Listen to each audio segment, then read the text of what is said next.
Good afternoon and welcome to Caltex Park, Apex Oval in Dubbo, the venue for the 2014 Group 11 Grand Finals. And we're watching the final stages of the reserve grade game where Nyngan in the Tigers outfit and Dubbo Cyms in green and white, hoping to win 3 premierships today, are locked up 20 all with 8.5 minutes left on the clock. Good afternoon, Jeff Mann with you for Win Television, and Brodie Scott is beside me in the box. Thank you, Jeff. Thanks for the introduction. It's good to be back again at the footy.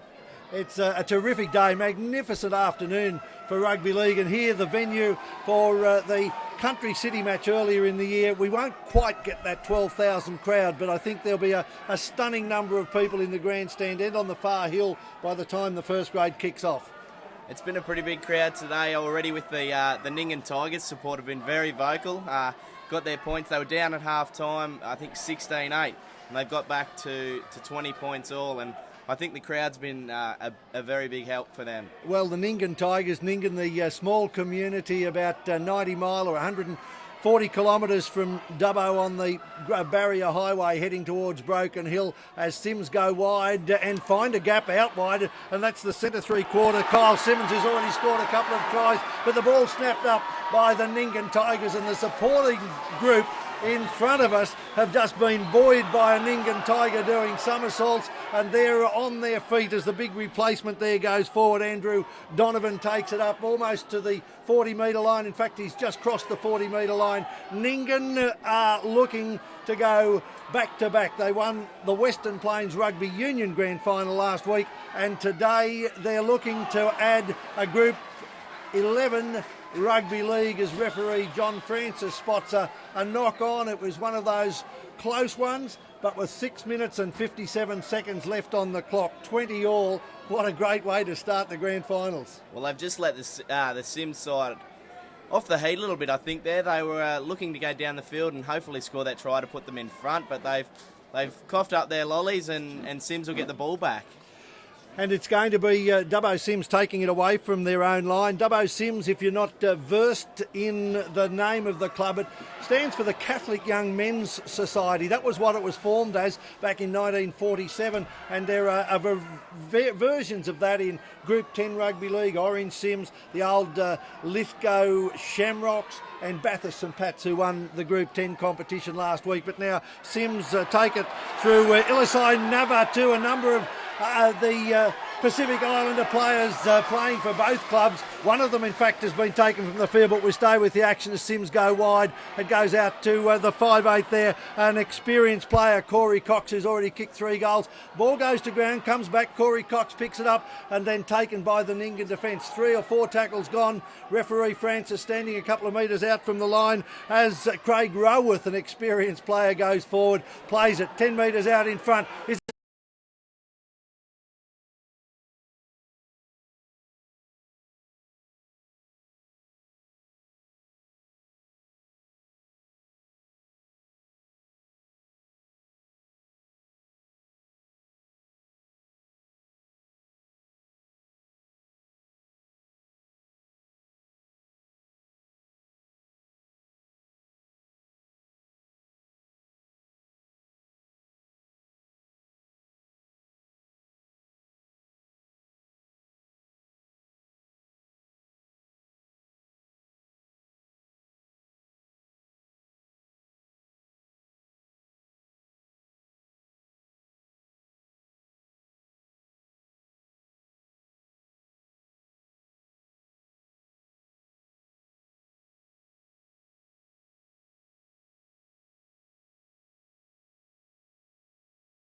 Big round of applause, ladies and gentlemen.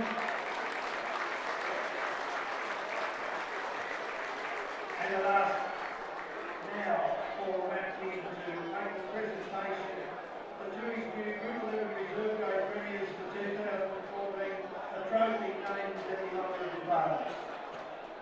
First of all, congratulations to Ningen. Great for another week to see our suppliers there. Well done. Congratulations to fellow Cyms who've been alerted all year. But unfortunately, grand finals is always has to be a loser, and enjoy your year and enjoy your night. Congratulations to Group 11. It's an honour to be here, representing my partner Fred. Hope you all stick around and watch the space and take the trophy back to Parks. Time to call on the captain, Michael Frew.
On Western Rams Rugby League, a quick sprint up the stairs through the crowd, and what a happy crowd it is. Disappointment for Dubbo Cyms, but Brodie Scott, you'd have to say that popular win by the Ningen Tigers. Definitely. I think their crowd was behind them all day. The crowd really got them home in the end. They were cheering them on, and probably that penalty at the end, probably a crowd penalty, but a couple throughout the game when the referee sort of thought it could have gone either way. The Ningin crowd jumped right behind their boys and got them that and cheered them on, got them to the tries, helped them out in defence, I think, too. A couple of times they were down on their line. A bit strung out in defence, but they pushed for each other, bit of determination, made those tackles and stopped the Cyms side from scoring. Well, coming into the competition around about 1990, like it's a wonderful achievement by a small community. Like I think there's 1,400, 1,500 people in Ningin against a city of 40,000, which is bringing people in all the time. Of course, you would have seen from the presentation a number of players from Ningin have come from Papua New Guinea or from the Pacific Islands, but they've come for work. Ningin community is buoyant at the moment on the back of a solar farm that's operating out there, and the farming community have had a pretty reasonable season, but mining within the area out around Nymagee and Hermidale, that's bringing them a lot of money into the community, which is bringing people. And real determination, I think, in those types of people in our community, and they definitely showed it out there on the park, the boys today. You said there's about 1,400 people in Ningin. I reckon there'd be nearly, if not about half of them here today supporting the boys, and with the rugby win, as you said the other day, I think half of them have probably turned out to support their league side. Well, I can see a big fellow just standing outside the box here. We might even be able to drag him in for a quick comment, and that's Rocket Rod Reddy, who's the senior coach of the Ningin Tigers. Of course, a former international, a Queensland veteran. And just a quick word from Rocket Rod Reddy. We're going live to air on Rams Western Television. Rocket Rod Reddy, I know you came from a country town. You've been out at Ningin. The celebrations have been long and loud during the week for the Ningin Bulls rugby union team. But what about this crowd and this performance today? Yeah, certainly very, very good. To have three sides in the semi-final, to make the top four or to make the top five in the Group 11 comp from a little small town like Ningin has been fantastic, and for our reserve grade boys, a great effort. We've got a little mixture there of some boys that have played under 18s this year, plus one or two that have played a little bit of first grade, and holds us in good stead for future years. And the twinkle toes of the fullback Tora, an amazing performance by him, 3 tries in the grand final. Yeah, certainly.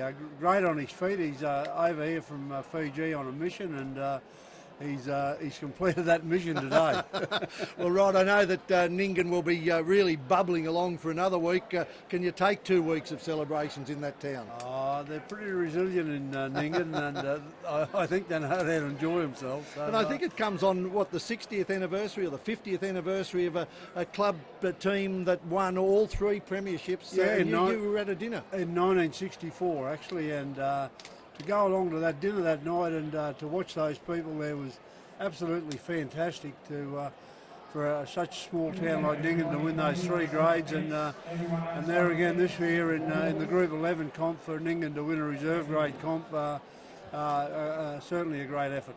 Rocket, I can't let you go without maybe looking ahead to Sydney. You know, those big games that have been over the last week. 30-0, 30 all, 31-30, can you believe it? And then last night, 16-0, 16 all, 17-16.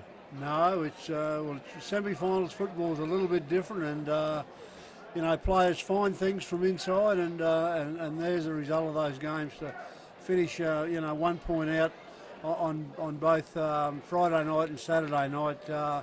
Heartstoppers for the fans, but you got to feel for those players. I really felt for a bloke like Jonathan Thurston on Friday night, being a Queenslander first, and a North Queenslander at that. Yeah, certainly. And but again, great games of football, and and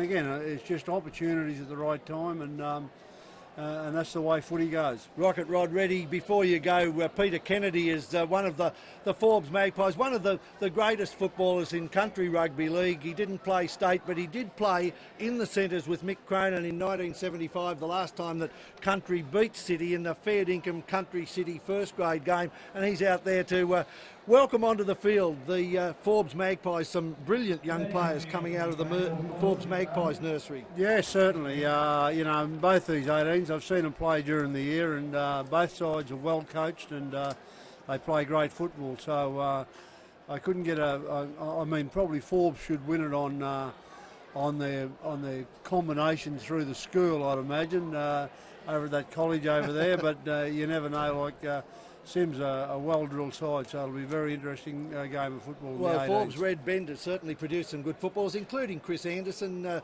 former Test coach and Test player, and of course Joel Thompson running around, and young Josh Miller came through that Red Bend nursery as well. Yeah, certainly, and good boys. Good on you. Rocket Rod Reddy, thank you for joining us. The Nyngan Tigers 22-20, and that sets the scene for an under-18s clash as Brodie Scott comes back into it.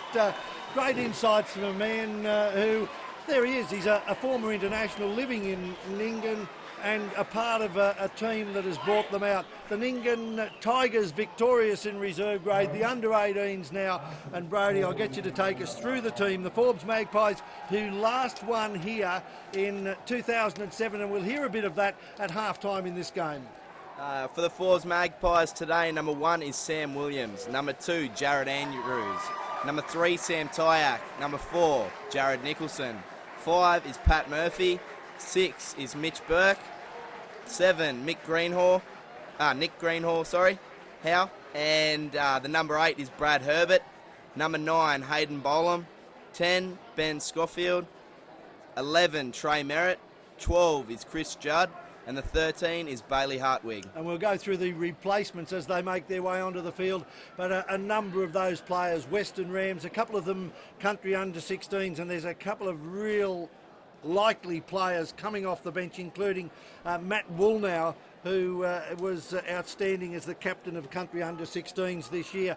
Dubbo Cyms will go in as the underdogs, even on their home turf, on the back of Forbes Magpies. 3 wins, 2 during the season, and then 1 in the major semi-final.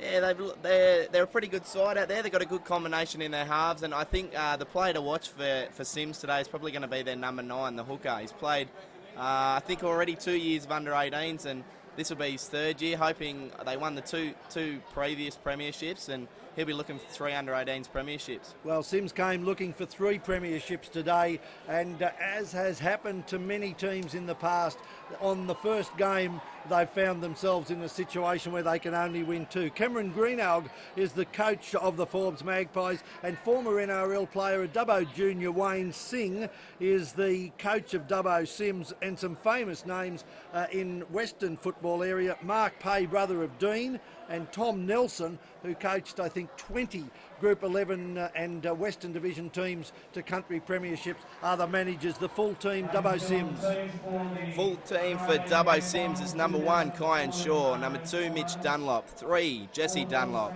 4, Ben Wood, 5, Nick Carradis, 6, Cade Rapley, 7, Harry Kempston, 8, Ben Conroy, 9, Marshall Singh, 10, Jake Hall, 11, Cade Ellis, 12, Steve Cole, 13 is Hewitt Haycock. And the Dubbo Cyms team in green and white, with the young Singh standing on this side of the field in the red headgear as Forbes through Greenhalgh take the ball away from their own line on the 5th tackle. A good set to start the grand final, and fullback Kyan Shaw, who intercepted a midfield bomb last week with Macquarie leading 14-16, carved his way through for number 10 Jake Hall to cross, and Dubbo Cyms out of jail and into the grand final, and now they take it forward through that man who scored the try, Jake Hall. He'll play it back to Singh. Dubbo Cyms looking to complete their first set in this match, and it goes to Ben Conroy, the other prop forward. Singh looking around, very composed. His brother Billy was the man of the match last year, as it goes out to Cade Ellis. 2 players, along with Nick Greenhalgh, who both played this year for combined high schools and for country. And Singh this time out of dummy half, gets a little dribble, a kick away down the field, picked up by the Forbes winger. I think it's Pat Murphy, the boy from Walgett, who boards. No, it was the other winger, Jared Andrews, who's picked that one up. And on the far wing, we'll find that Pat Murphy, one of a number of players who board at Forbes Red Bend College. Well, it's a very good nursery out there, as you said before when you were talking with Rod already. A couple of young players come out come from that school and played in the NRL. And I think we'll see those combinations in the Forbes side today. A couple of those boys form combinations just passing the footy around at school and training so often as they do out at the school. Well, they have the combinations. They've taken it to 5. It was the 5/8 Mitch Burke who was strong there. Puts the bomb up, and again, Kyan Shaw, a young fellow who's playing with Dubbo Cyms, but he's a Wellington boy, and don't let anyone tell you that he's anything but a Wellington Cowboys boy. Yeah, he's been very good at the start of this match. He's taken that bomb there and the earlier kick, 2 pretty strong runs. I'd say Cyms will look to him for a very strong game today. Well, his father Zeke Shaw, along with Paul and Stephen, his brothers, back in the 90s, were part of a Wellington combination that sank Cobar in a grand final at Victoria Park, when Cobar went oh so close with Nick Kosef in the team to winning 3 premierships on the day. It's a difficult task, as we said, Cyms trying to make it 3 today. Well, they won't do that, as their second rower, Cade Ellis, a representative forward, takes it up, and now Singh out of dummy half, and again puts the ball on the left boot. Just a dribbler again. This will create some problems for Forbes. They step, they come, and the fullback is into the field of play, but picked up and thrown back inside his own territory. And unlike we saw at Cowra last week, where a little fullback tried to cart the ball into the extra field of play, he actually got to the line, lost the ball, and Orange Hawks came through and scored. That was much safer. Yeah, Hawks ended up winning that game, so fullback would be pretty dirty on himself there. But the fullback there, I think Sam Williams it was for Forbes, he was out of the in goal, and they just dragged him back, the strong Dubbo defence. Oh, that is a massive hit, and it's put on by the lock forward, Bailey Hartwig. He's one that Cameron Greenhalgh told me to look out for, and now the fullback Shaw fighting for territory, but on the back of that great tackle, Forbes Magpies going forward, and Cyms trying to get there, and they lose the ball. Some people might have been calling that a high tackle. I think it was just a good shot. It certainly shook up Blake Hall, and now the hooker is out of there. Hayden Bolam takes it forward. The referee calls a stoppage in play. Is it a Cyms player that's down injured? I think it would be, from that massive tackle by the lock forward. Not sure who it is down near the 40-metre line there. I'd say to be one of the front rowers. I'm not sure which one. I think it might be the number 8 for Cyms, Ben Connery, but he's back up. Yeah, it was Connery. Yep. He's back in the line. Massive hit to start it off, and then a hit from Chris Judd. I don't think it was that high, but the crowd wasn't too happy with it, the Cyms crowd, but they're a bit biased. Well, only half the crowd weren't happy with it. The Forbes boys have got the ball. And now we're going to see them working it forward. Gee, it's been a good start. Both teams completing their sets so far, as Forbes again just ruck it up over the halfway line, and a good tackle there by lock forward Hewitt Haycock for Dubbo Cyms. 4 tackles gone, and Forbes work it out to the right. And the man who pulled off the big hit in Bailey Hartwig is taken 32 out from the line. They go again to that right-hand side, a narrow side. The ball worked out, back, and then around, and this time it's the winger, Jared Andrews. No, it's the far winger, Pat Murphy, they say, is a real flyer, the boy from Walgett. Boards at Red Bend, and it comes across, and Greenhalgh puts the ball on the toe. It goes wide, the ball is snapped up, thrown back in legally, because the winger Andrews hadn't crossed the line, but he flicked it forward, and of course it'll come back out to the 22. Well, it looked like something we saw from the Panthers the other week. I think it was Watini Zalesniak who threw it back in, and the Panthers ended up scoring and beating the Roosters over there, but he looked like he threw it backwards at the start, but it went forward and over the dead ball line, and here we see the Cyms working it out. 25 minutes left in this first half. It doesn't seem like 5 minutes have gone, because the action has been ferocious. We haven't had a stoppage in play. It's been very flat out. That big set in defence following the dropout by Forbes. I think Cyms matched it in the next set. They had some big hits. The hooker Marshall Singh was good in defence, and the 10 Jake Hall was very solid. And Cade Rapley there, it was the number 6. His brother coached the reserve grade team, and is trying to suck aside the disappointment of that loss, as again Rapley goes out, gives it away to the second rower, Cade Ellis, and he's up over the 40-metre line, only 38 metres away from the line now, and Cyms will try and set it up. There was that big tackle coming again from lock forward Hartwig, but they were able to get out of the way and swing it wide, and now the call is coming for the high ball on the 5th tackle. Cyms have got it. It's the halfback Harry Kempston who has it. They were calling for it on the right-hand side of the field in the end. A nothing kick that's just gone on the full, dead in goal. Well, they were screaming for it out here on the right, and I'm not sure why he went back to the left. I think he got a call from the winger. Pat Murphy was up a little bit, but he got back there. He was pretty quick, old Pat Murphy, and he got back to defuse it, but it went over the sideline anyway. And Forbes will ruck it away from their own line. 7 minutes gone in the grand final. 0-0 the score between the Forbes Magpies with the ball and Dubbo Cyms. They call them the Fishies. They call the Forbes the Magpies. And the Magpies looking to swoop. Cyms at the moment looking to hold them at bay as I think an early contender for man of the match. The lock forward, Bailey Hartwig, takes it over the halfway line. And now they work it towards the 40-metre line. It goes to the 5/8 Burke, and he's tackled on the 5th, and this time it will be, well, I was going to say Green Elge, but it's the hooker that's come out of there with that one, Hayden Bolam. And again, probably they missed out on their last play there. It was a bit of a nothing play, although still gave them good field position. Yeah, well, they've got their Cyms side locked down in that 10 and some good defence. They're getting up off the line. As you said earlier, the lock forward, who is it? It's Hardwig. Been strong in defence, as we see Cade Ellis.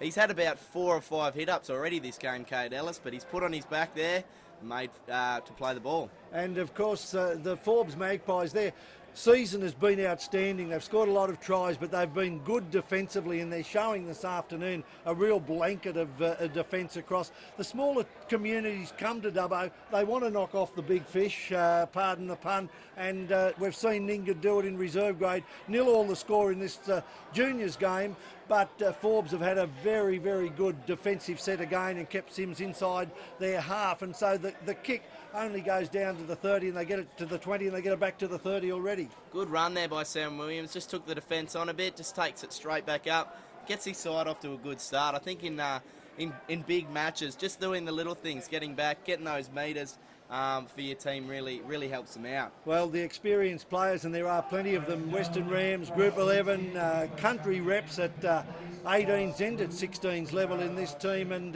in 4 sets, they've 4 tackles, they've taken the ball almost to the Cyms 30, so they're in again a good position on the last tackle, and I think Greenalge will set himself this time for the kicker. Is at the 5/8 there, I think Burke that puts it up, and again taken by Ben Wood, and almost like a magnet, that red headgear attracted a loose arm, and Forbes are penalised. That was the only criticism of what had been a very good set for them. It was. Greenhag put it through. It looked like the Forbes boys were going to get there, but who was it there? I think you said Ben Wood. Just came out of nowhere and stole it from the Forbes boys, but they picked up a penalty for a high tackle, and they're going to work it out. I'll tell you one thing about this under-18s game and the Forbes Magpies Guernseys. It's very hard to pick up those numbers, isn't it? The top half of their Guernsey is white, and the number sort of fades down into it as Dubbo Cyms with the green and white take it away from their own line. They're just 32 metres away now, and again Singh working hard in a dummy half, gets it away to Rapley, and then it goes wider and almost to the halfway line. That was a good, strong run on the far side by second rower Steve Cole. They put the ball down, Cyms, picked up by Forbes. Will they score? No, they would pull down 30 metres out. It was probably the wrong man they were looking for. Murphy, the winger on that side, would have been the man to pick it up. And quite rightly, referee Troy Warner says, well, the ball was knocked on by Cyms on halfway, but they had a good 20-metre run and time, and so therefore Cyms get the feed. Used up their advantage there and just dropped it. It would have been good to see them get the ball out there to Pat Murphy. He's lightning quick. Probably would have beat a couple of those Cyms players, but they, chopped down from behind and he's lost the ball in the tackle. Interesting in defence, we've got Greenhalgh lining up the number 7 out around the number 6 position. The structures around the scrums these days are very different to what it used to be in rugby league. Yeah, they mix them up, I think, every now and again. You never know who's going to go into the scrum, who's packing in at front row and who's packing in at lock. Sometimes they chuck their hooker there to get a quick ball out, but some strong defence from Forbes here. Absolutely, and Jake Hall, though, takes it forward up over the halfway line. That's a good metre gainer for Dubbo Cyms, and they're in a much better position now towards the back end of their 6 to try and get it down as Rapley goes forward, met in a solid tackle, held and then driven back. I think that was the second rower. Was it Trey Merritt that pulled off that hit as they go to the right-hand side? This time a nothing play, didn't seem to know what they were doing, and Cade Ellis strong, but he was outthought there by the Forbes defence. As Singh goes down, he attempts the unbelievable. Very, very good touch player is the hooker Marshall Singh, and he was looking for one of those touch plays there where you go over the sideline but the ball gets thrown back on the inside. They didn't seem to have anything set down there. Ellis it was who took it forward, and then after that there was nothing really set on the left-hand side, so Singh picked up the ball, took it down the short, but was simply pushed in a touch. 12 minutes gone and we haven't seen very many mistakes, just a couple of scrum feeds that have come from dropped ball, but it overall has been a good fast-paced game. Forbes to me just look to have a better structure, and they're completing their sets of 6 apart from the one where they lost the ball very well. They're seeming to get out of their own end very well. They're getting over that advantage line. The Cyms defence is still moving up pretty quick, but yeah, they're just pushing them hard. And this time Greenhalgh goes long, might be too long, it's going to dribble into the in goal, but again they'll restart. There's not a lot lost in that. They won't have the ball, but they'll be restarting with a set line of defence and just 20 metres out from Cyms. I don't think they'd be too disappointed with this. They do give them 20 metres, but what they don't do is give Kai and Ship a chance to run. In a staggered defensive line, he'll probably cut through a couple of them there, so letting them get their defence set on the 30, get up strong for the 6 tackles and chop these big Cyms boys down. Now a player in his first season is the big number 8 for Forbes, Brad Herbert. He's an international, an Australian representative, gold medalist from the Oceanic Games only about 6 weeks ago as a hammer thrower. He's come out playing rugby league, the Herbert name famous in the Magpies colours, and he's showing that not only can he throw hammers, but he can throw opposition props onto the ground. He's a very big boy and he's absolutely giving it to the opposition attack. As Dubbo Cyms again through Singh down the short side, not looking for the high kick, just the little dribbler. It's picked up nicely by fullback Sam Williams, who carts it across, and he's tackled just out from his own 20. Beautiful kick there from Singh.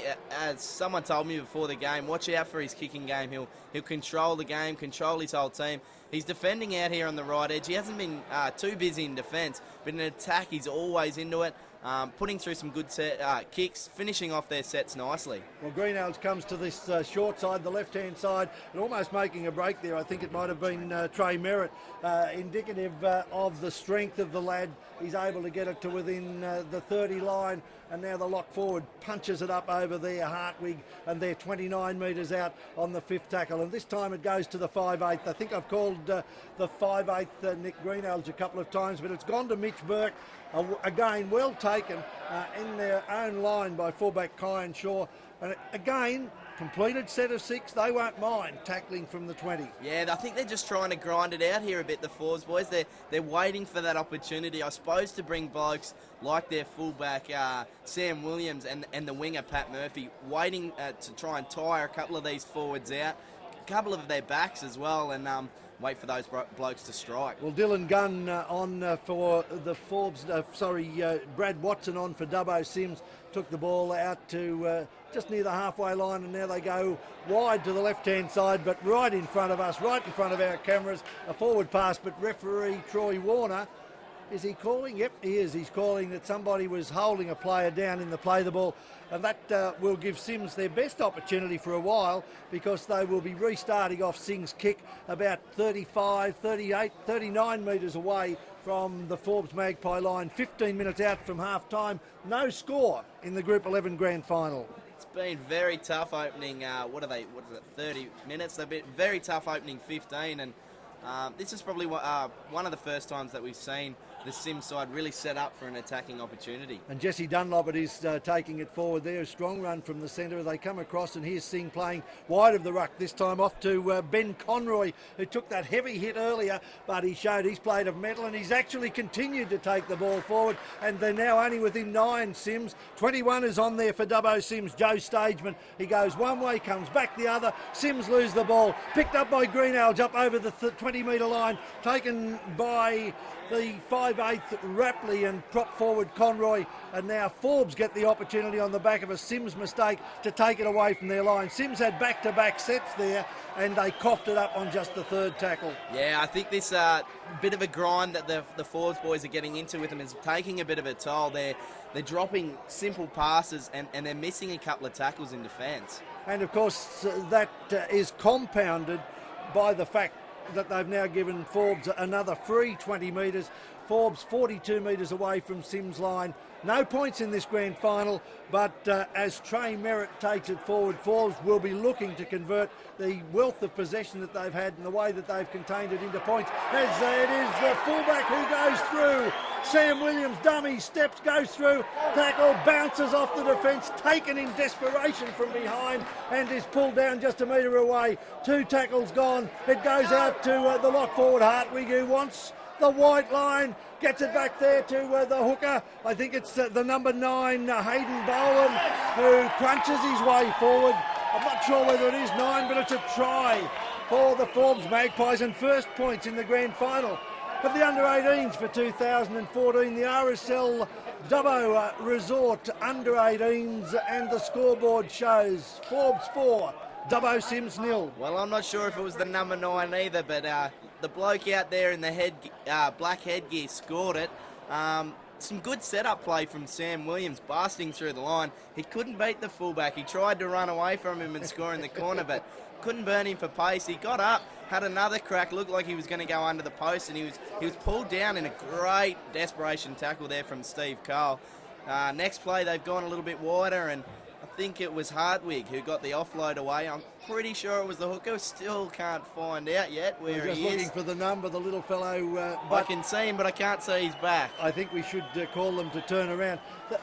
The big thing there, that came on the back of Cyms having back-to-back set. They missed the ball down here, dropped the ball on the 20-metre line from Forbes. 2 tackles later, compounded it. Forbes kicked within 40, and then that great break, as you said, by Williams, and the try was scored by... We're still waiting to see if it was... I'm pretty sure it was the 9. Yes, He's just He's there got with the the black headgear. headgear. He's got the headgear in his hand. We've got him Number 9, sorted out. We know Hayden who he is Boland. now. Well, they have to keep the headgears on after they score or wave it, but he's pulled it down by his side, and now we're looking for the conversion from Greenhalgh. 10 metres in from the sideline on the far side. He has a good long look at this. Forbes won here in 2007, and they will take a 6-0 lead, 11 out from half-time in 2014, and that's come on the back of some very good discipline and some very strong defence. Yeah, it would have been a bit of a mental blow, I think, for the Cyms side. They got that attacking opportunity. I think they had the tap on about, as you said, about 39 metres out, and they couldn't crack them.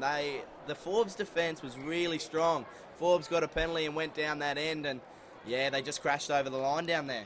Well, Cyms have done well, I think, to actually stay in it, given the amount of mistakes that they've made, and they'll need to keep Forbes at this end, but we've seen it consistently. Forbes have been able to a good set of 6, take the ball at least to the 40 as we gain.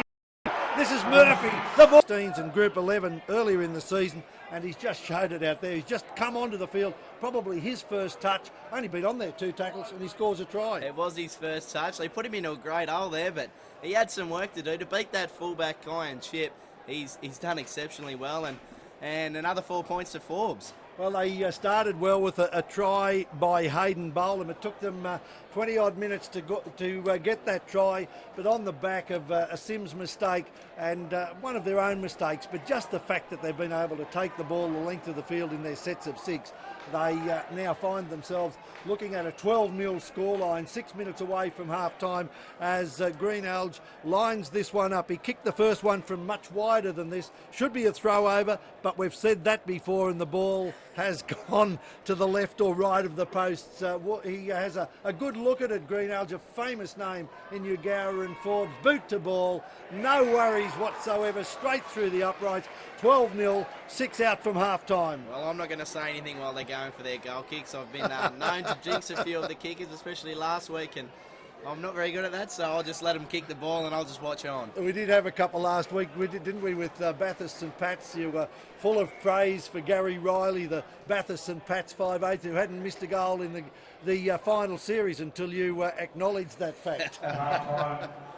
Oh dear, here we go. There'll be some presentations made at half-time in this game, and that will recognise the best player in Group 11, an award that's been going since around about 1971, sponsored by one of the jewellers, and we've seen some great players receive that award. They'll also... Dubbo can only win 2 of 3 today, but we'll see what the second half has in store.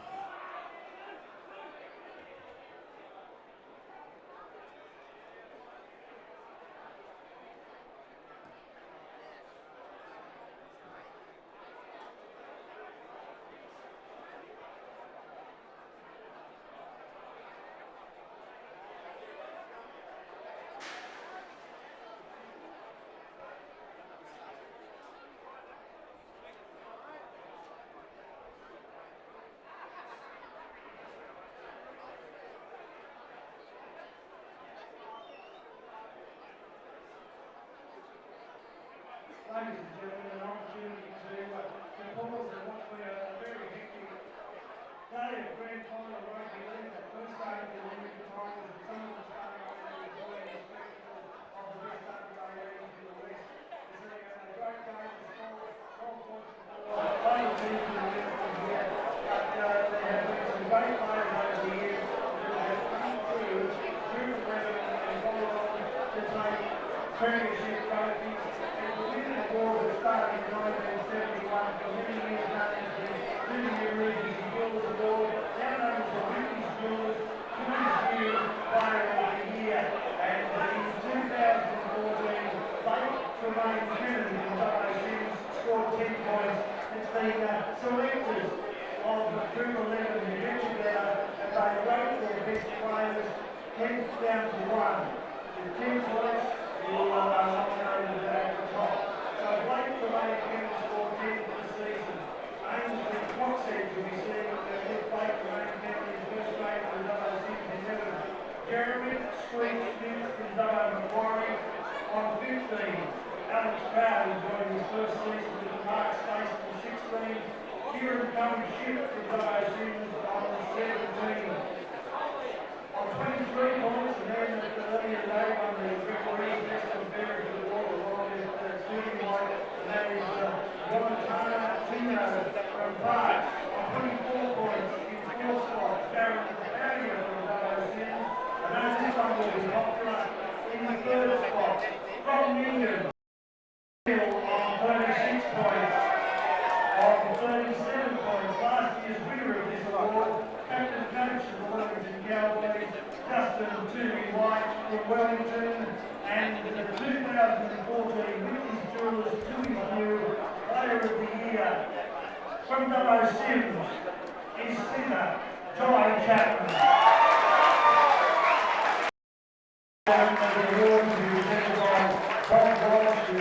Retiring as secretary after a career of 28 years in Group 11 Rugby League. A wonderful achievement, a wonderful award to see Joy Chapman going around this afternoon. A speedster and very strong name. Joy, congratulations.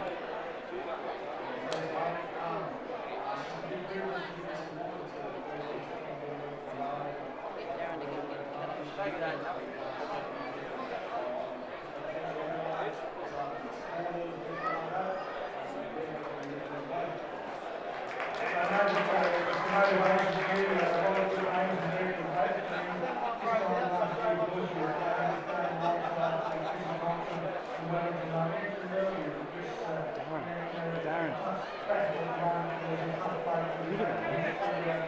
We feel that this season's been back in his home by this is where we like to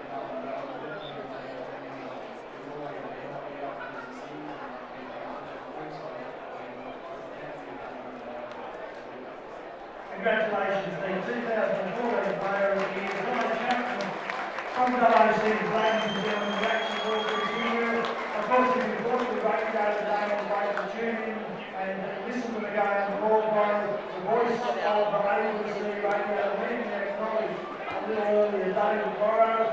He's in the box up the back here. A backers boy, he knows the country well, he knows this ground well, and beside him, Andrew Ryan, who of course captain the company to a famous victory here after playing his junior rugby league with St John's and Dubbo Cyms.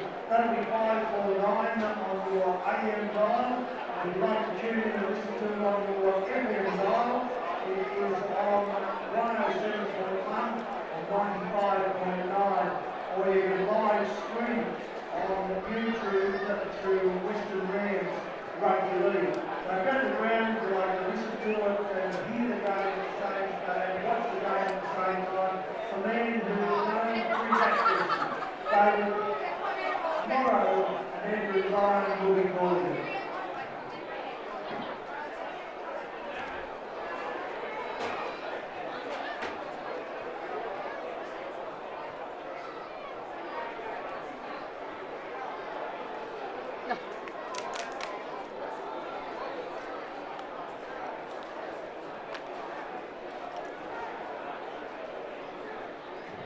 Well, I'm Adrian.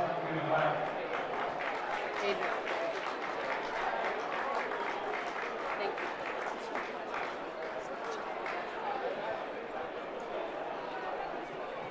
Can we ask everybody to leave the ground, please? Ready for the second half of the other rating.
here we are. Let's wind ourselves up for the second half of this 2014 Tooheys New Group 11 Under-18s Grand Final. And Brodie Scott, if the second half is anything like the first, you and I are going to be hoarse by the end of the game. And Dubbo Cyms, well, their supporters will be hoarse, because from the very first play of the second half, we saw it at Cowra last week, the first play of the second half in first grade, when Benjamin John dropped the ball cold. Well, there's a mistake from Dubbo Cyms. The ball's gone dead, and instead of recovering from 30 out from their own line, here they are through Singh, needing to drive it down, with Forbes leading by 12 points to 4. Well, you couldn't really get a worse start to the half, could you, for that one? But not a bad drop kick, and but Forbes will go on the attack here on the 30-metre line. Now they work it up. Well, it's a place to be, isn't it? Really, Cyms should have been bringing that ball out to about the 35, 40-metre mark and kicking it deep, but instead it's Forbes, who are leading by 2 tries to 1, now have the opportunity to ruck it forward, and it going through the number 16, Will Dukes, who takes it across the line. And they're pulled down now, only a couple of metres out. 2 more tackles. What can they do with creativity? It goes to the 5/8, and he's tackled with the ball. The 5/8 Mitch Burke again plays it. And Bolam, who scored a try across to Greenhouse. Little grubber in. We saw it work for Cyms in the reserve grade. It hasn't worked try-wise for the Forbes Magpies, but same result. They've got them stuck inside their own quarter for the second time in the half. Well, what a good start for the Forbes Magpies in the second half. A great little touch on that. Didn't get the try, but the second best option, the restart, and Singh's going to have to kick it out again. Well, he's had to do a lot of kicking in the first half, coming out of dummy half. He was making the play with the little kicks on 4th or 5th tackle, and this time Bolam takes it. It's given away to a replacement player, Will Dukes, who's been busy since he's come on. The other replacement who came on and scored a try was the second rower, Matt Woolnow. Now Forbes in their second set of 6 in this second half. They're just composed. There doesn't seem to be any rush. They know what they're doing. They've got players set either side of the ruck. This little fellow is making his way across, and it took a great tackle there by Singh on the lock forward Hartwig to prevent another try coming. Again, a little bit of just smart play there by Greenhalgh. He could have put his hand out and forced a knock on, but the good players know when to hold him and when to fold him, and he knows when to kick it. And this time again, look at that, 3 times in the first, what have we been going, 2.5 minutes, and Cyms haven't been able to get out from behind their own goalposts. Well, they haven't even touched the ball in the first half. Went dead off the kickoff, and Singh's the only one who's touched it to do the dropout. This will be the 3rd one. But the Forbes Magpies just know their structures, know what they're doing when they get down in that attacking zone. If they can't score the try, they get that second best result. Just roll it in the in-goal and get the dropout. And look at these blokes coming off the bench. The number 16 there, Dukes, just knows what he's got to do, takes it forward. And Sam Williams, the fullback, well, he's been dangerous. There he is, taking it second play in close. Bolam, they go across field, and again just a good structured set, and Cyms on their 18th, they're into the 20th tackles now, and it goes to Greenhalgh and then to the 5/8 who takes it forward, Mitch Burke.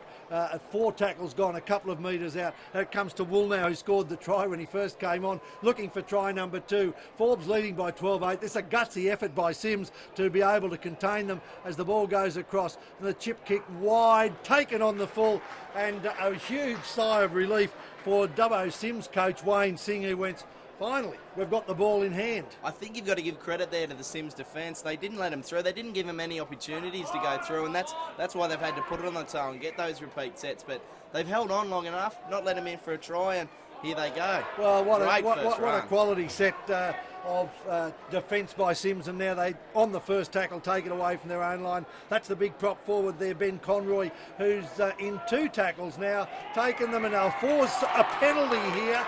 Remember that Forbes scored a try on the back of a penalty after Cyms had a second set. They coughed the ball up and then coughed up a penalty. Well, Dubbo Cyms will be looking to do the same. I don't think Singh's going to be in any hurry to get this ball over the touchline, but it's a good kick, the left footer going into the grandstand side of the field, 39 metres out. Now, what can they do, Dubbo Cyms? They've had to do all of the tackling That's not a knock on. He's just put the ball down, Patrick Brandon, as it came from the side. Sing again playing wide, and the big prop forward there, Jake Hall. Score to try to get them here, Jake Hall, and takes it forward. 22 out. Goes again to the little number 17, Patrick Brandon, who's played well since he's come on and taken that pressure away from Singh, who now can play wider as Conroy burst forward, a couple of big ruck forwards with the ball for him and has them within 2 metres of the line. They trail by 8 as Singh gets it, and a short ball to fullback Kyan Shaw. He's taken down, 4 gone, 2 tackles. Cyms looking to turn it around, and if they can do this through Singh, dummies goes, but held by the Forbes defensive line, who throw him to the ground. Last tackle coming, and the little fellow who's just come onto the field, the number 17, Patrick Brandon, goes for the line. Referee Warner running back into the field of play. So we've seen some staggering defence from both teams, but a great set of 6 for Cyms to take that ball from their own 22 and go within centimetres of a try. Well, what a change of momentum there. We saw that couldn't have asked for a better start if you were the Forbes coach, and 3 sets just in their attacking zone, and Cyms, to their credit, have got back down the other end, and that was probably the first time they've really played structured football in the attacking zone. They looked good. They had it set up. They've had a couple of changes in their backs. They've used 2 or 3 different hookers already and shuffled their halves around a bit, but they're muscling up here in defence now too. 2 rep players there, Cade Ellis up against Bailey Hartwig, and this time it was Ellis in defence putting Hartwig down, and he's got the hands on hips, feeling the effects of that tackle as Forbes go the try scorer, bowl them out, and good little run from dummy half, reminiscent of Timmy Smart, who played many seasons with the Forbes Magpies in first grade. 5 tackles gone. They're in a good position to kick it, and this time Greenelge goes downfield. It will pop out the back. It's a ploy that they've been quite happy to use, as you said, kicking it away from Shaw so that he doesn't have any open field running. But I'm just wondering longer term whether this is the tactic in this game. I personally would like to see that taken out of the game. If it came back to a tap kick to the opposition back out here, it'd stop that happening. Yeah, well, that's what I'm thinking, whether they're going to change their tactics in the second half or keep it the same. We noticed in the first or second set of the game from Forbes, at the end of their set, they put one up sky high. And Kyan Shaw took it, no dramas. Maybe that's what they're getting at. They know he's a good catcher of the bombs, and maybe they're not even willing to test him out. Well, look, you've got to give it to Dubbo Cyms there. The big prop Ben Conroy's had an enormous second half, and he was the man that was sat flat on his back in the first half, climbed off the deck, and has performed tremendously as Cyms again go forward. And it's the other prop forward this time, Jake Hall. They're punching holes just on the edge of the ruck, and it's the big men that are doing it as Singh gets it. Little left footer, it goes to Williams, puts it on the boot, and was able to trap it just on his own line. But that's one that I've seen sometimes come off the wrong way and bounce straight back into the on-rushing defence. But it's come up for Williams. He's tackled 12 out. Murphy out of dummy half. Whoa! Ridden into the ground by Big Hall, Jake Hall, the prop forward. So Cyms playing with plenty of spirit in the second half after defending early, and that's probably the first mistake they've made, giving away a penalty. It was the second rower, Steve Cole, who gave that penalty, and Forbes now 30 metres out, 28 metres out from their own line, looking through Greenelge to drive this ball up near halfway, and they've taken it to about 7 from halfway.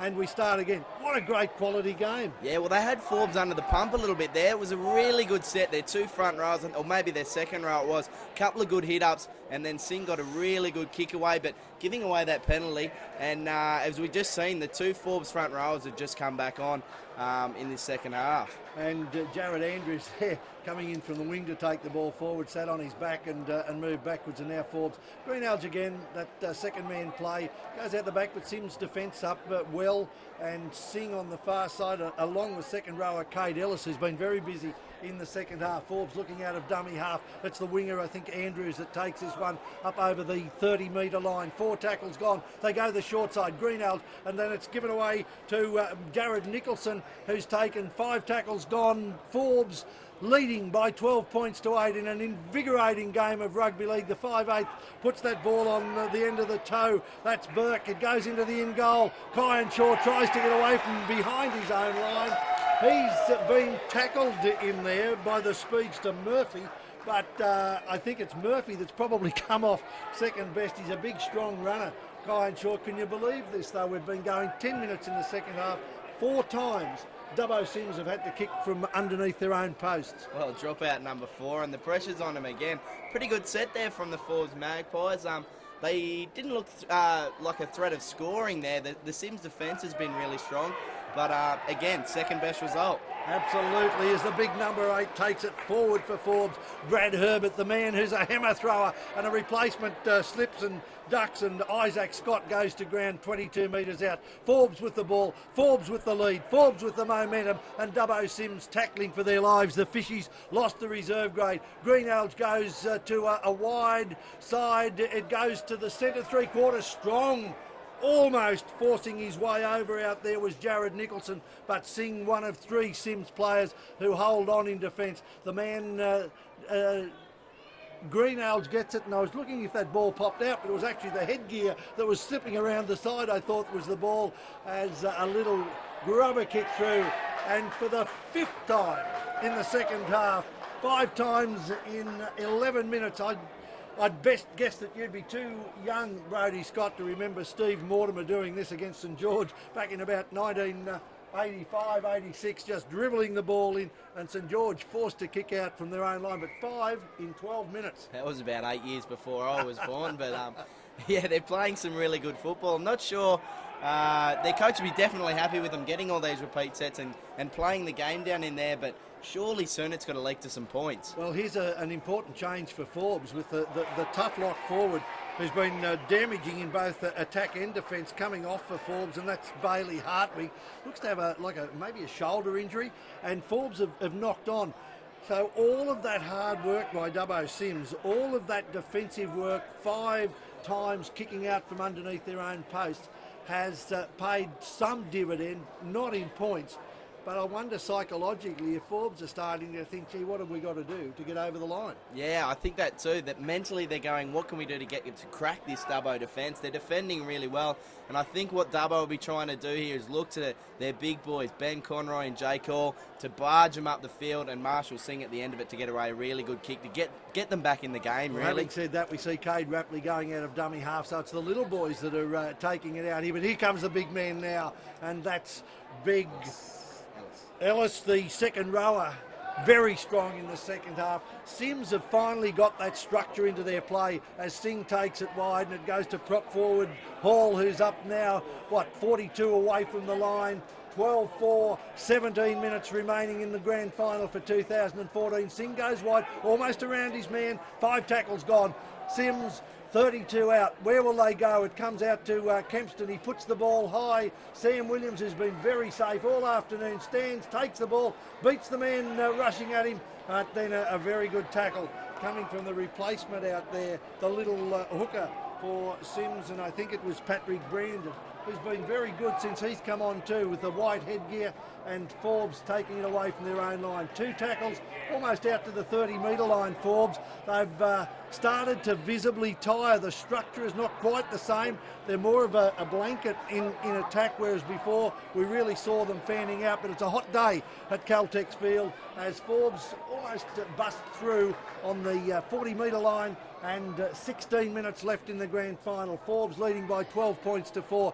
Greenhalgh this time going deep, straight across the far side of the field. It's taken out there by the right winger for Cyms, Nick Caritis. Very good cricketer, Nick Caritis. Strong, solid boy. Not perhaps as fast as the other wingers. And here's the fullback, Kyan Shaw, brings it out 30 away. That was better structure from Forbes and a good kick away. A much better set. It was looking like you could throw a blanket over them, as you said earlier, and they've punched a nice couple of runs up there, and the half Greenall got a really good kick away. Well, Bo Stevenson took the first hit up there, and the other replacement on now, Ryan Shields, gets them over the halfway line. Singh goes wide, and the ball back inside to Cade Ellis, who bustles his way towards the 40-metre line. That player from Forbes, Hartwig, still getting treatment. It looks like a heavily strapped left shoulder as the kick ahead is going to fall favourably for Dubbo Cyms. It's taken and then passed back inside, and that will be the 6th tackle. But that was one that sat on its end. Sam Williams looking at the on-rushing Cyms defence. Do I go forward and try and get it and risk dropping it, or do I stay here and try and make the tackle? Well, in the end, he made the tackle, but it wasn't really a tackle. I think it was the swinging legs that actually pulled down the opposition player. And a key move here, down on the sideline, we see the big prop forward from Dubbo Cyms, Jake Hall, who's been absolutely outstanding in the second half along with Conroy. I don't know whether he's just taking a break or whether he's been wounded, but a key player off the field just at the moment. I think he's just having a breather. He looks to be all right. He's limping a little bit, but it's a pretty physical game out there. That kick from Kempston there, really good. He saw that the fullback Williams was back a little bit deeper than usual, and he's just chipped it over there and made him make that decision, as you said, to come forward, or does he stay back and try and make the tackle? Well, while Hall is walking up and down and getting a bit of gas back into the system, we also see Hartwig at the far end of the field down, and I think that was a forward pass. Forbes seemed to put that out. In fact, it wasn't a forward pass. It was a ball that was passed to a Dubbo Cyms player. So Cyms trailing by 8. They're looking for a converted try here to get back within 2. The referee Warner says the ball is in the hands of Cyms' second rower, Steve Cole. And on the first tackle, the second tackle, they bustle it forward. It's the winger out there, Mitch Dunlop, who scored a try in the first half, gets it away and Sing back in a dummy half, this time away to lock forward Hewitt Haycock. 3 tackles gone, Dubbo Cyms. They're looking to one of the replacements here. Another big man barging forward. No, it's the dummy run, and it goes behind him to Kempston and then out to Rapley and to fullback Kyan Shaw. He almost gets around the defence, loses the ball in the tackle, loses the ball, and the error forced out there by Forbes, but a call comes from the touchy on the far side. 2 in the tackle, a strip, and now Cyms, what do? Do they try and get within 6? No, they take the tap and it goes across to Rapley and then to the halfback Harry Kempston, and that replacement player comes on. This is test time for the Forbes Magpies, leading by 8. 12 points to 4 in the grand final. Rapley shows and goes, but the Forbes Magpies defence holds on. 3 tackles gone, their third set defending on their own line, and Forbes now the team under pressure as it comes back, and I think that's Bo Stevenson, the replacement, who's tackled a couple of metres out from the line. Well, what's the referee going to do here? It was one where a player was on the ground. There was I think Singh looking to milk a penalty, but they go wide through Kempston and then to Kyan Shaw. A lovely wide ball out there to the winger, but good covering defence by Dubbo Cyms, although the ball kept alive through Jesse Dunlop. That was Mitch Dunlop who had to come back inside. Now Singh out of dummy half. Dummies goes. Boy, I think he hasn't scored. The Cyms players thought he'd scored. The referee was right on the mark and he's awarded a knock on against Singh. Gee, that would have been interesting. 12-8, close to the post kick to come, 13 minutes left. Well, we're a fair way away on the 50 here, but it looked like he was certain to go over for a try. They've obviously made a strong tackle and lodged the ball out, but a pretty good set there. We've noticed a couple of the changes in the halves and at hooker, and Marshall Singh's gone back to hooker there, and he looked to go over, but has dropped it. He's dropped the pill, and as I look at the teams out there, Dubbo Cyms have done well with Bo Stevenson coming on as a replacement in the second half. He's a big boy, and he's just added that bounce to their attack whilst the prop forward Hall has been off. And now Forbes back towards the halfway. They lead by 8. They won't be satisfied with that. They need another try to try and wrap up their first premiership since 2007, which they won in dramatic circumstances against Dubbo Cyms with a try by Alex McMillan right on the death. He reached down, picked up the ball off his hands and then let it go. And now we've got 6 again. We have got 6 again. The ball played out by Dubbo Cyms. A bit of good fortune there for the Forbes Magpies, and they take it, and Singh beaten but comes from behind, and a 3-man tackle puts Forbes Magpies down only 12 metres out, and it goes to the big fellow Brad Herbert, who's used to hurling the big Bond around as he twirls and whirls with the hammer. He now takes it wide, and a good run there by that fellow who came off for a little while, Bailey Hartwig, back on. Good structure, good set. They seem a bit more composed, Forbes, as Bolam goes out of dummy half. He's already scored one try. It'll be Williams to take this ball from dummy half. Where's he going to? To Greenhalgh. What are we looking at here? Another little chip through. Not a very good one. Well, I was thinking when they got down in that attacking zone, what could they provide for us this time? They've been down there a number of times, as you said, in that first part. They had about 3 or 4 dropouts in a row, the Cyms side. And Forbes there had a little bit set, but they sort of didn't go to their structures. There was a lot of space and not many numbers for the Cyms defence out on that left edge, and they decided to go back to the right and then kind of a nothing kick to finish it off. 3 tackles, they've taken it out to 42. I think Greenhalgh was having a bit of a look at those to his new posts. I wonder whether he was looking to actually kick it off those and bounce it back into the field of play, because he kicked it with a little bit of weight, but it went too deep as Cyms come away through Kempston and across to the lock forward, Hewitt Haycock, the eldest, I think, of about 13 children. The Haycock family, his father Andy was a very good rugby union halfback from the Farrer College, as it goes across to Jesse Dunlop, taken in the 4th tackle. They are working it towards the line, 32 out, Sing back in a dummy half, Kempston, and there's that replacement that I spoke about, Bo Stevenson coming back across the rock. 5 tackles gone. Do they go for the high one? It's Sing out of dummy half. He had players sitting on the left-hand side, and again, a bit of a nothing kick. Sing is down. Is he looking for a penalty? Well, he's not going to get it, because referee Troy Warner runs the ball back out, and it'll be a 20-metre tap. Both teams tiring physically. Gee, you look over this game, we haven't been taking stats, but the mistake rate has been minimal.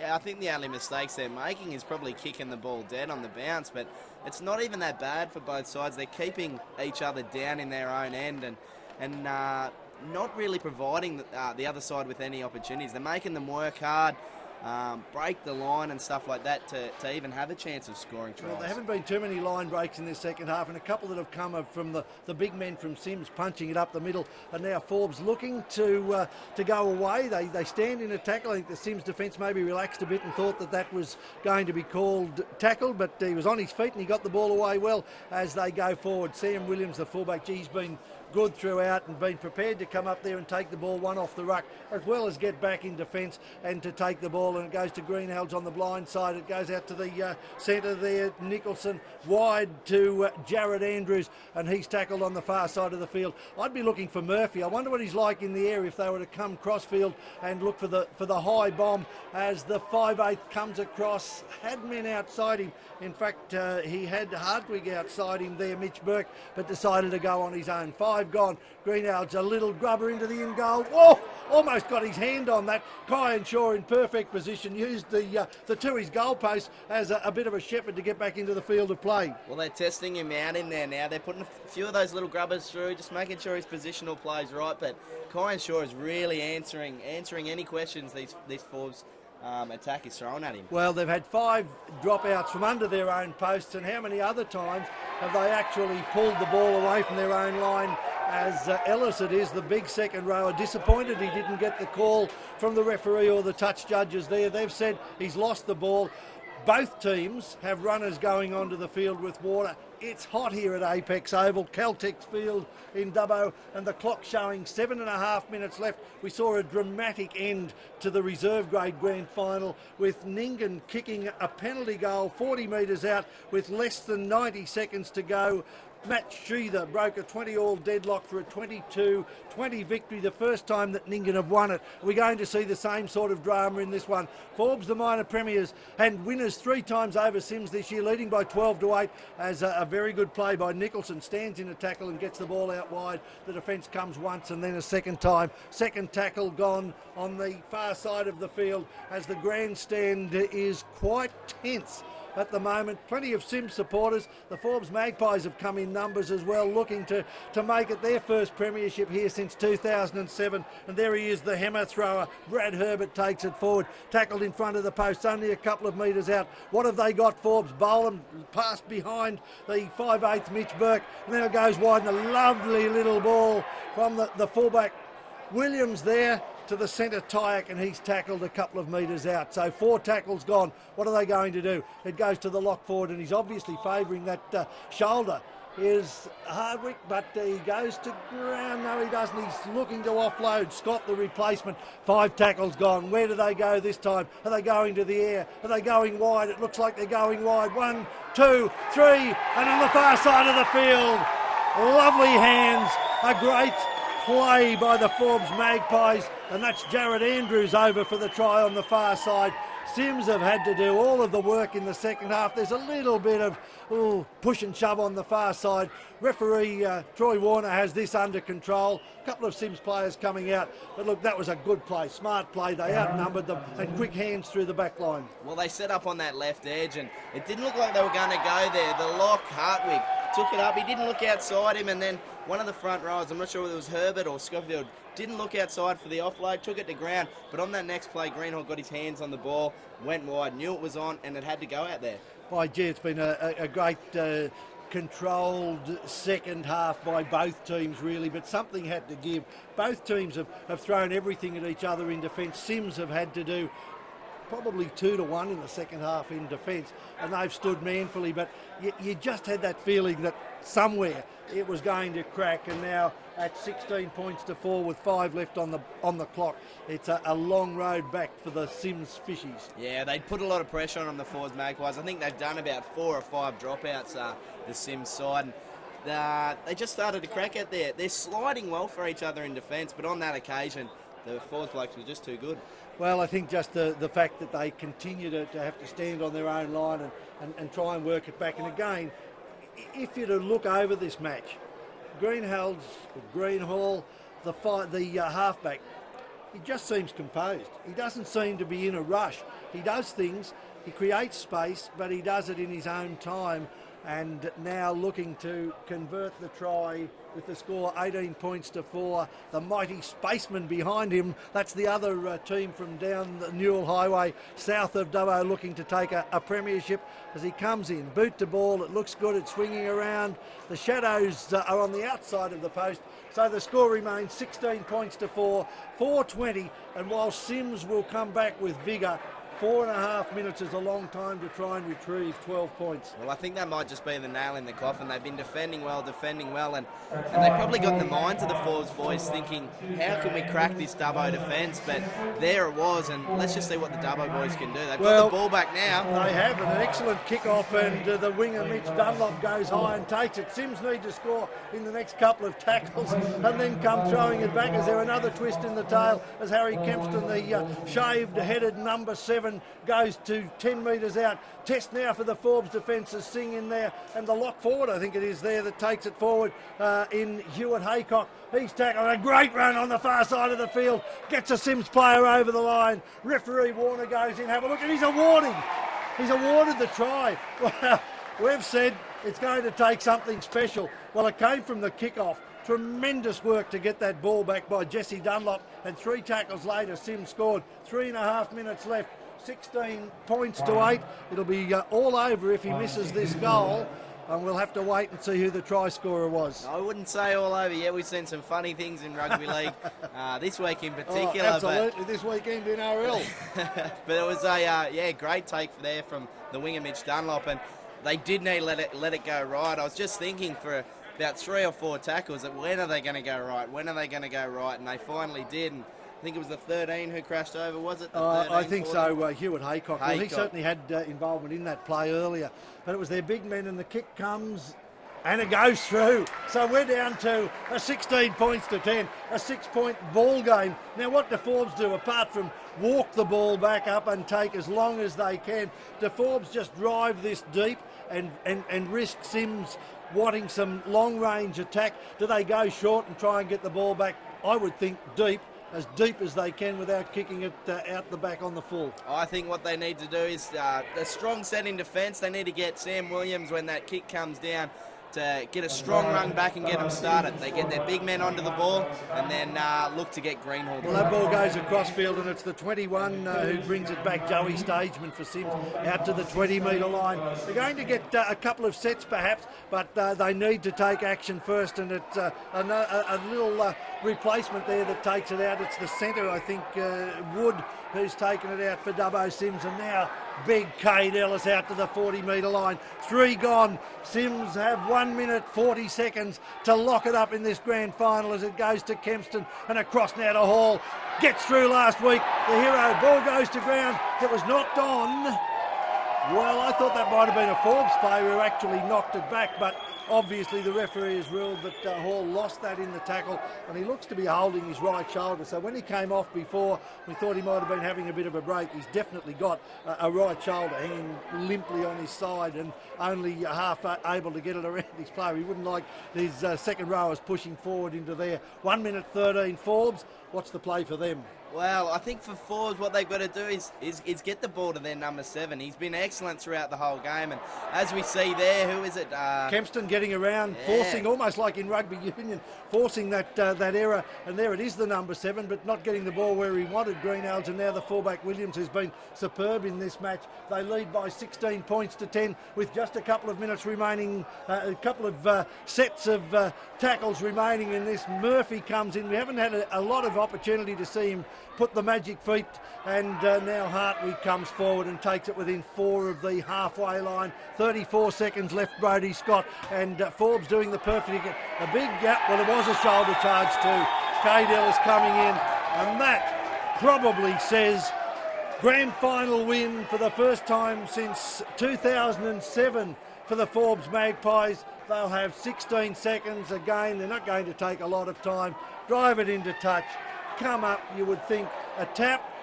If they actually get there to the line, the referee's urging them to come forward. 5, 4, 3, 2, 1. Well, he can just kick it into touch, and he does that. And there it is, the Forbes Magpies are premiers for 2014. We've said it before, the dream of winning 3 grand finals in Dubbo in the Group 11 has only ever happened twice since 1946, and that was in 54 and 71, and it's gone again for Dubbo Cyms for the second year in a row today. Well, what a game of rugby league we've just watched. I think fantastic game from the Forbes Magpies. The way they started that second half, I think really ensured they were going to win that game. They got a couple of repeat sets, and they truly deserved it. They worked hard. They got their forwards running forward, making those metres for the likes of Greenhall to work off. He got those repeat sets and leaked that one try, but they played well in that second half, didn't they? 2 grand finals, 2 great games. Ningen up with a 40-metre penalty goal late in the game in the reserve grade, and then Forbes have travelled, 2 of the teams that have come to Dubbo today, taking the spoils. The next game is the big one,